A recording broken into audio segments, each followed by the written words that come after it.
I'm going to go to the next bunch.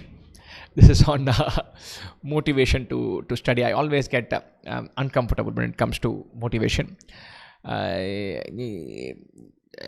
least I'm more comfortable in my shoes now than I was maybe a year or two ago. I always wonder, is there any way someone else can inspire you to do something? So I'm not big on motivational talks or inspiration. I don't watch videos. I don't do that. I got my own mechanism. They work for me.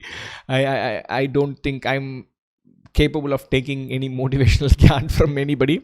Therefore, I operate from the same premise. Why should anyone listen to me and feel inspired and motivated? Having said that, I do know this exam. And I'm not. I know I have enough common sense in me to know that I'm not giving any gospel-like advice and gyan which you have to follow.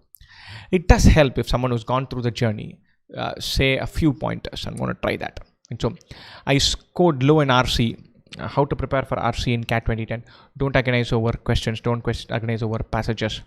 CAT 2019 RC was impossibly tough. Right? Read for the love of reading. Pick up a bunch of novels that you're reading in order to read. Not in order to prepare for CAT, not in order to work about your general knowledge and how to science wow and great and brilliant. None of that. Don't have artificial motivation. Read because you want to read. Create the love for reading. You should pick up a good book and your face should light up. Become that person. And before you do any and all of that, jump onto Bharat's reading list. They give me a kick. He does a damned good job of selecting good articles. Fine. So usually I sometimes ignore it because I have lots of things to do. But then in that WhatsApp feed or Telegram feed, they will written a blurb. And that's very captivating. You'll suddenly say, if dolphins had won the evolution war, where would we be? And I'm very curious. I want to know what will happen if dolphins have won the evolution war.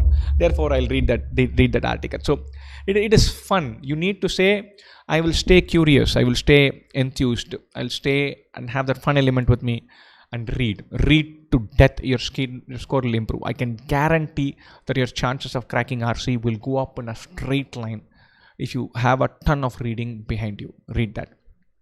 Fine.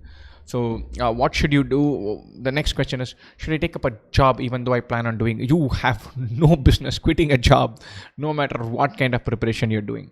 Fine. So if you're preparing very rigorously, you must have a job. A job is a precious thing.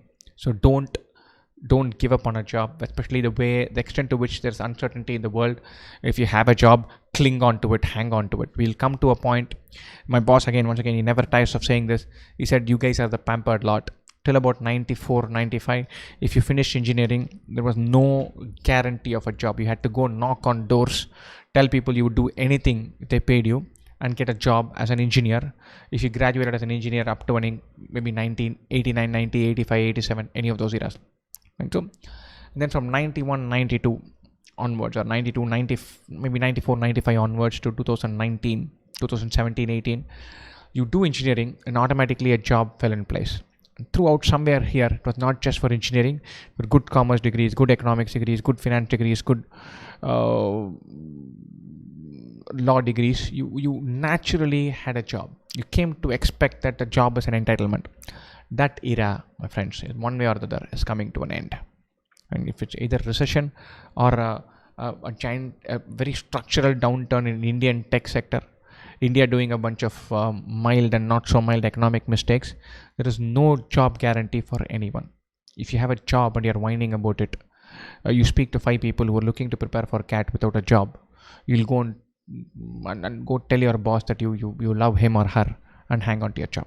Have a job. Unless you have, some people are lucky. You don't have to worry about the whole financial equation. Money simply doesn't matter. If you're in that minority in India, then you can be flippant about a job. The rest of us, for whom we have to earn to pay your bills, don't take on the stress of quitting a job.